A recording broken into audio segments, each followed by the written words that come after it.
Hey ACA, Executive Vice President Cody Burkham here with you on February 26th, this Friday afternoon. Going to give you our 5th installment of our Hats on the Hill update.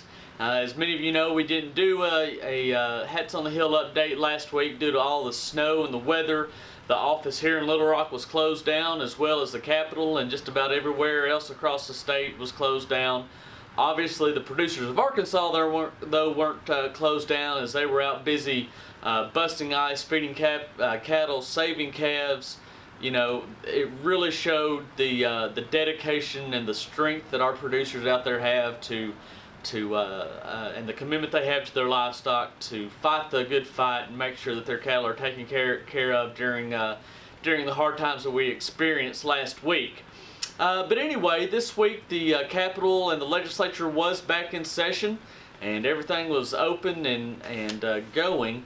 And it has been a week, let me tell you. We haven't had just a whole lot of movement in some of the committees due to kind of losing that momentum that had built up. But I will tell you, it's been a week. So with that, we're just going to jump right in it. So our big bill of this legislative session that we've been talking about the last number of weeks, HB 1315 is our state meat inspection bill by Representative Deanne Vaught and Senator Ricky Hill. That was before the Senate Ag Committee Tuesday morning. And we unfortunately have not passed it out of the Senate Ag Committee. There was a member of the committee that had some questions as far as the funding mechanism of how this was going to work out. And so that bill has currently been put on hold, just delayed just a little while we work with a couple members of the Senate on some funding issues with it, and making sure that whenever this program gets up and established, that it will be a self-funding program. And we have the data. UALR, Bowen School of Law, the small business sector of that School of Law, put together a set of data that they did independent research on that shows that HB 1315 and the state meat inspection program could bring in $20 million into the general revenue, into the coffers of the state of Arkansas. So what we're asking for initially is a $750,000 initial startup money. And then we're thinking as the program grows, it'll probably grow up to about a $1.5 million yearly cost to the state. But as we know, as those processing capacity comes online and producers take their animals in and the meat is sold, there is a tax on groceries, as you all know. This will help that grocery tax and being able to get more product into the Arkansas market will bring tax revenue into the state coffers. We know this will be a self-sustaining program, but we just have to do a little more work with visiting with our senators, having our members visit with their senators to explain how this is going to be a self-sustaining program, because we do understand that we don't want to start a program that's just going to be a drain on the general revenue of the state, but we know for sure, we have the data to show that it will not be a drain. It will be an improvement to the bottom line.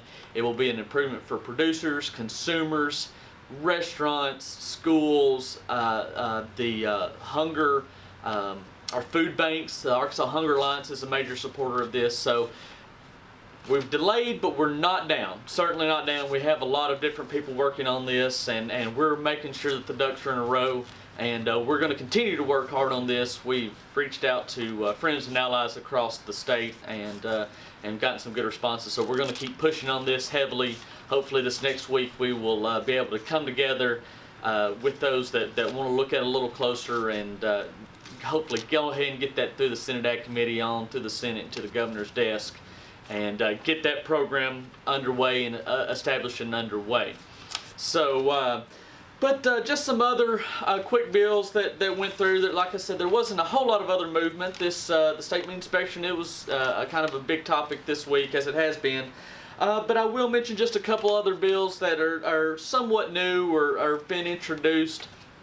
One that went through the House Ag Committee earlier in the week, I believe it was Monday afternoon, was HB 1471 by Representative David Hillman. course, Representative David Hillman is another member that we talk about quite often here on Hats on the Hill. Is a great ally to the agriculture industry here in Arkansas. And HB 1471 is a law concerning pesticide disposal. As you know, there are a lot of pesticides still out there in barns across this state that are old, and the fact remains that they're somewhat dangerous. And so this bill just allows it easier for farmers or producers, people that come across these old pesticides, to turn them in, and no questions asked. Just there'll be drop-off locations. They're just trying to make sure that they're getting all these old and more dangerous pesticides gathered up and disposed of properly. So that flew right through the House committee. Was uncontroversial and flew through the House the day after that. So proud to see that go forward. We'll be giving you some more updates on that. One bill that was introduced here just a few days ago, a couple weeks ago maybe now, was Senate Bill 312 by Senator Blake Johnson. Senator Blake Johnson is also a farmer and knows the agriculture industry very well. He hails from up in northeast Arkansas, District 20, I believe that is. And HB 312 is an interesting bill. It essentially concerns ownership and possession of real property. And what we mean by real property, we're talking about land in this bill. Senator Johnson has written a bill that would essentially ban foreign individuals, foreign aliens, foreign individuals, foreign corporations from owning farmland or farming enterprises here in Arkansas. So you know, we've heard a lot in the news over the last couple of years of foreign nationalists coming in and buying up huge swaths of land. And I have not spoken with Senator Johnson on this bill, but I believe he's of the opinion, as many are, that this is somewhat of a threat to our food security and our national security. And so he has introduced Senate Bill 312 to disallow, like I said, foreign nationals, foreign corporations to own property here in the natural state. So we will be getting with Senator Johnson. We don't have a position on that bill at this current time. We will be getting with Senator Johnson just to visit with him on this bill and kind of get his thoughts and see what he's feeling on this bill.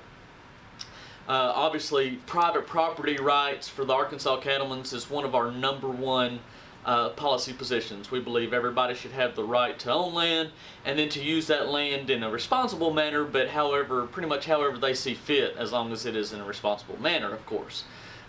So we're going to visit with the good senator and just visit with him on this bill. Like I said, don't have a position on it at this time, but we do want to explore the bill. With that, that's about all we have for this week as far as our legislative hats on the hill.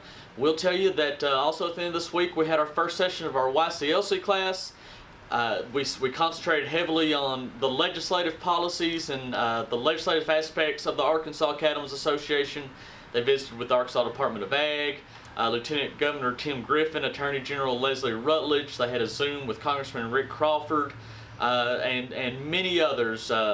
Faulkner County Judge Jim Baker, who is a longtime supporter and member and former president of the Arkansas Cattlemen's, came in and spoke with them, gave them some really good down-to-earth advice. We want to just thank all of our elected officials that met with our YCLC group this week and made that such a great success. It's going to be an exciting year there with our YCLC class, and we appreciate them participating. But with that, we're going to get some rain, I believe, across the state this weekend. Hope everybody stays dry, keep those cattle fed. The sun is coming, the grass is coming, so just hang on a little while longer and we'll see if we can't get there. Y'all have a good weekend. We'll talk to you next week.